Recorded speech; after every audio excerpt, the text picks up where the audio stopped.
नमस्ते। हाल ही में भारत में काफी कुछ हुआ है ना।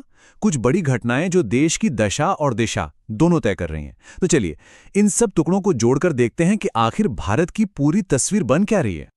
तो सवाल यही उठता है कि ये जो सारी सुर्खियां हैं, क्या ये बस अलग अलग खबरें हैं या फिर ये सब मिलकर हमें भारत के आने वाले कल के बारे में कोई बड़ा इशारा कर रही हैं।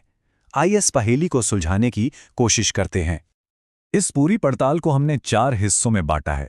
सबसे पहले देखेंगे कि देश के अंदर क्या हलचल है, फिर नजर डालेंगे कि दुनिया में भारत का क्या रोल है। इसके बाद बात होगी भविष्य की तैयारियों की और आखिर में उन चेहरों को जानेंगे जो सुर्खियों में छाए रहे। तो चलिए शुरू करते हैं।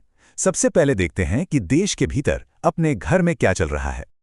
देखिए, देश के अंदर ना दो बिल्कुल अलग अलग लेकिन बहुत जरूरी मोर्चों पर एक साथ काम हो रहा है। एक तरफ है कृषि बिल, जिसने किसानों और सरकार के बीच एक जबरदस्त बहस छेड़ दी है, और वहीं दूसरी तरफ इलेक्ट्रिक व्हीकल पॉलिसी, मतलब हम भविष्य के पर्यावरण को लेकर भी उतने ही सीरियस हैं।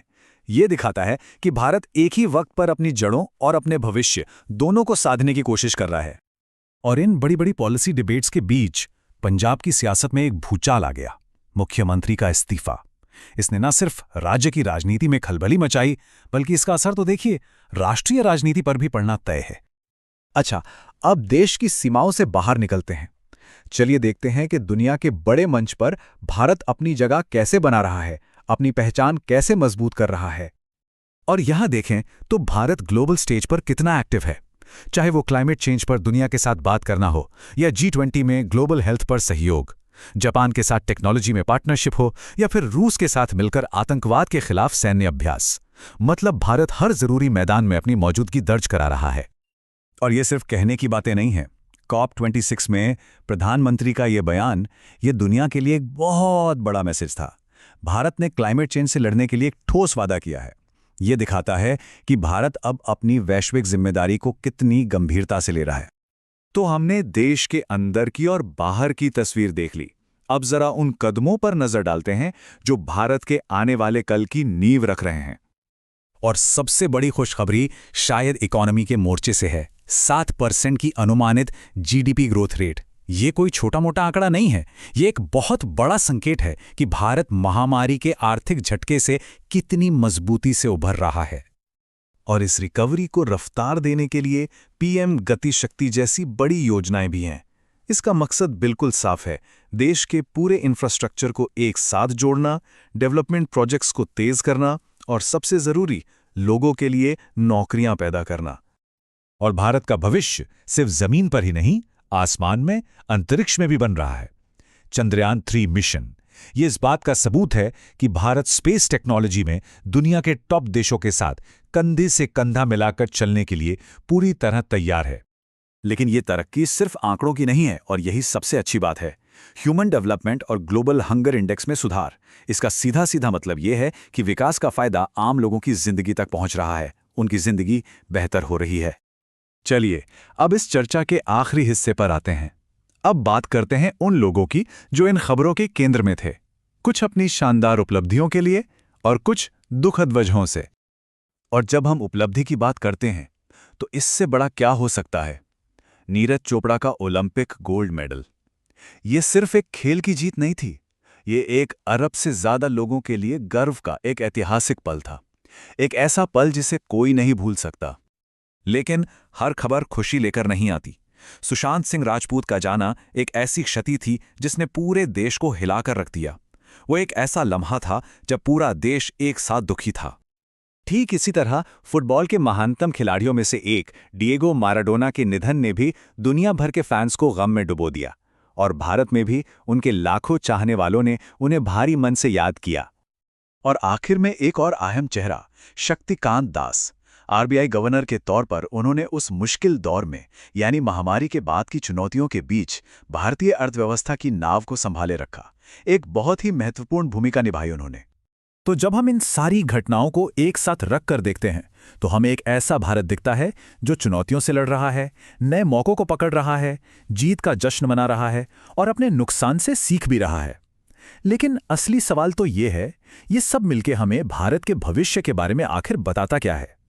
क्या भारत एक ग्लोबल सुपर पावर बनने की राह पर तेजी से बढ़ रहा है, या अभी भी रास्ते में कई बड़ी रुकावटें हैं? इस पर सोचना वाकई जरूरी है। एक तरफ तो जो ग्लोबल स्टेज है वो थोड़ा डामाडोल सा लग रहा है, लेकिन दूसरी तरफ कुछ देश हैं जो अपनी ही रफ्तार से आगे भागे जा रहे हैं। है ना ये एक दिलचस्प तस्वीर? चलिए इसी को थोड़ा और करीब से देखते हैं। तो शुरुआत करते हैं दुनिया की बड़ी पिक्चर से। G20 समिट, पता है ना, जहां दुनिया की सबसे बड़ी अर्थव्यवस्थाएं मिलती हैं। पहली बार, जी हां, पहली बार ये अफ्रीका में हो रहा है। लेकिन रुकिए, जश्न के माहौल की जगह ये इवेंट तो शुरू होने से पहले ही विवादों में फंस गया है। मतलब जो समिट दक्षिण अफ्रीका के लिए एक ऐतिहासिक पल होना चाहिए था, एक बड़ी कूटनीतिक जीत, वो अब G20 के अपने भविष्य पर ही एक बड़ा सवालिया निशान बन गया है। अब सवाल ये उठने लगा है कि भाई क्या इस मंच की अब कोई अहमियत भी बची है? और समस्या की जड़ वो यही है। दुनिया के कुछ सबसे ताकतवर नेता वो आ ही नहीं रहे हैं। मतलब जब अमेरिका, चीन, रूस जैसे बड़े खिलाड़ी ही टेबल पर मौजूद ना हो, तो फिर किसी भी वैश्विक मुद्दे पर आम सहमति बनेगी कैसे? सवाल ही नहीं उठता। तो इसका नतीजा क्या होगा?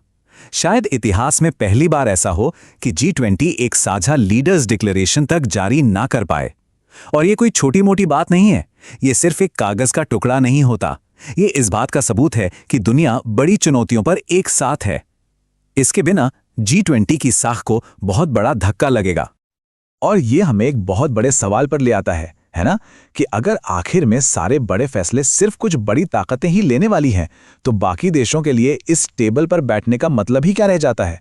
क्या ये सब सिर्फ एक दिखावा बनकर रह जाएगा? तो ठीक है, एक तरफ ये वैश्विक बिखराव है, लीडरशिप में कंफ्यूजन है, लेकिन ये कहानी का सिर्फ एक पहलू है। क्योंकि जब हम थोड़ा जूम इन करते हैं और देशों के अंदर देखते हैं कि वहां क्या चल रहा है, तो तस्वीर बिल्कुल ही अलग नजर आती है। आइए इसका एक सीधा साधा उदाहरण देखते हैं भारत से। हम सिर्फ एक महीने नवंबर 2025 की सरकारी घोषणाओं पर नजर डालेंगे और बस देखते जाइए, जमीन पर जो ऊर्जा और काम करने की रफ्तार है वो G20 वाले माहौल से कितनी अलग है। तो अब जरा ध्यान से देखिएगा, क्योंकि अगले कुछ पल तेजी से गुजरेंगे। ये एक तरह का मोंटाज है जो दिखाता है कि जब एक देश पूरी तरह से अपनी घरेलू प्राथमिकताओं पर ध्यान लगाता है तो क्या होता है। अलग अलग सेक्टर्स में एक साथ बहुत कुछ हो रहा है। सबसे पहले बात करते हैं इंफ्रास्ट्रक्चर की। भविष्य के बड़े बड़े प्रोजेक्ट्स, जैसे ये Mumbai Ahmedabad high speed rail corridor. देखिए, ये सिर्फ एक तेज रफ्तार ट्रेन नहीं है, ये देश की अर्थव्यवस्था को और तेज दौड़ाने वाली धमनियां बनाने जैसा है। फिर आता है कृषि, जो कि देश की रीढ़ है। खाद्यान्न उत्पादन में सारे पुराने रिकॉर्ड टूट गए। अब ये सिर्फ एक आंकड़ा नहीं है, इसका सीधा मतलब है करोड़ों लोगों के लिए खाद्य सुरक्षा की गारंटी। और नजर पूरी तरह से भविष्य पर है। युवा AI फॉर ऑल जैसी पहल ये देश के नौजवानों को आर्टिफिशियल इंटेलिजेंस के आने वाले दौर के लिए तैयार कर रही है। ये कल के लिए एक बहुत जरूरी निवेश है। इसी के साथ साइंस और हेल्थ केयर में भी जबरदस्त छलांग लगाई जा रही है। सिकल सेल की बीमारी के लिए भारत की पहली खुद की बनाई जीन थेरेपी। सोचिए, यह सिर्फ एक वैज्ञानिक कामयाबी नहीं, बल्कि देश के सबसे कमजोर लोगों तक सबसे आधुनिक इलाज पहुंचाने का एक वादा भी है। और हां, ये सारी मेहनत ये आंकड़ों में भी साफ दिख रही है। एक्सपोर्ट्स करीब करीब $5 ट्रिलियन तक पहुंच गए हैं। ये एक बढ़ती हुई अर्थव्यवस्था और ग्लोबल मार्केट में भारत की बढ़ती हिस्सेदारी का सीधा सीधा संकेत है। और इस सब के ऊपर इनोवेशन। भारत अब दुनिया में छठा सबसे बड़ा पेटेंट फाइल करने वाला देश बन गया है। अब जरा उस G20 वाली तस्वीर को याद कीजिए, वो खाली कुर्सियां, वो ठहराव, और अब इसे देखिए, ये तस्वीर बिल्कुल उल्टी है। इसमें गति है, ऊर्जा है और आत्मविश्वास है। लेकिन सुनिए, कोई भी देश सिर्फ नीतियों और अर्थव्यवस्था से नहीं बनता, है ना? उसकी पहचान बनती है उसके कल्चर से, उसके जश्न के पलों से। और लोगों को एक साथ लाने के लिए खेल से बेहतर भला क्या हो सकता है? तो चलिए अब थोड़ा गियर बदलते हैं और 2025 के खेल की दुनिया में कुछ बड़ी जीतों पर नजर डालते हैं। और शुरुआत उस खेल से जो करोड़ों लोगों की धड़कन है, क्रिकेट। तो IPL 2024 का खिताब किसके नाम रहा? ये साल था कोलकाता नाइट राइडर्स का। कप्तान श्रेयस अय्यर की लीडरशिप में टीम ने क्या कमाल का प्रदर्शन किया और अपना तीसरा IPL खिताब अपने नाम कर लिया। अच्छा, अब क्लब क्रिकेट से जरा इंटरनेशनल मंच पर चलते हैं। T20 वर्ल्ड कप में भारत ने दूसरी बार ट्रॉफी उठाई और जसप्रीत बुमराह अपने जबरदस्त प्रदर्शन के लिए प्लेयर ऑफ द सीरीज बने। पूरे देश के लिए ये वाकई एक गर्व का पल था। और आखिर में एक नज़र डालते हैं पैरालंपिक में हासिल की गई उन शानदार उपलब्धियों पर जो वाकई में प्रेरणा देते हैं। मेडल टैली में चीन सबसे ऊपर रहा, वहीं भारत ने भी एक बहुत ही शानदार प्रदर्शन करते हुए कुल 29 मेडल जीते। तो 2025 का ये एक महीना हमें आखिर बताता क्या है? ये एक ऐसी दुनिया की कहानी है जहां दो सच्चाइयां एक साथ चल रही हैं। एक तरफ है वैश्विक मंच, जहां अनिश्चितता है, सवाल हैं, और दूसरी तरफ है देशों के अंदर की दुनिया, जहां तरक्की, इनोवेशन और जश्न की एक अपनी ही धुन सुनाई दे रही है। तो बड़ा सवाल यही है कि क्या हमारा भविष्य इसी विरोधाभास से तय होगा? एक ऐसी दुनिया जो बाहर से भले ही बटी हुई दिखे, लेकिन अंदर से वो और ज्यादा मजबूत होती जा रही है।